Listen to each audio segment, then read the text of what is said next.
अस्सलाम वालेकुम, very good morning. आज हम सफ़र करने जा रहे हैं हिबे प्रोविंस का और ये बीजिंग से तकरीबन 1.5 घंटे की ड्राइव पर वाक़ है और ये सफ़र करेंगे हम बुलेट ट्रेन के ज़रिए।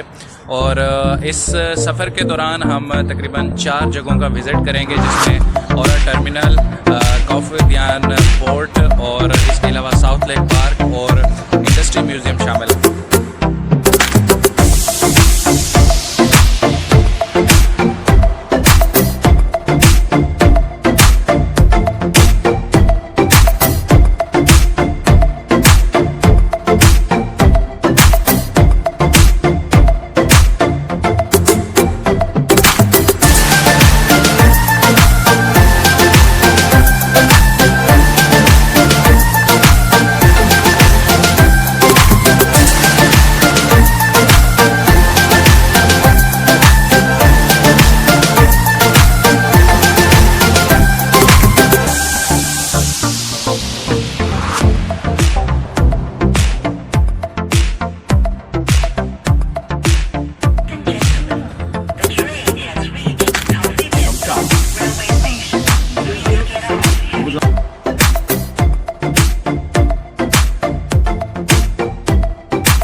पोर्ट पर मौजूद हैं और ये इस पोर्ट पर जो है वो 7 जहाज़ों की कैपेसिटी मौजूद है कि एट ए टाइम 7 जहाज़ लंगर अंदाज हो सकते हैं और बड़े बहरी जहाज़ यहाँ पर लंगर अंदाज हो सकते हैं। चीन का ये अब ये मिशन है, प्लानिंग है कि मुस्तकबिल में इस पोर्ट को जो है वो दुनिया की बड़ी तिजारती पोर्ट्स में इसको शामिल करना है।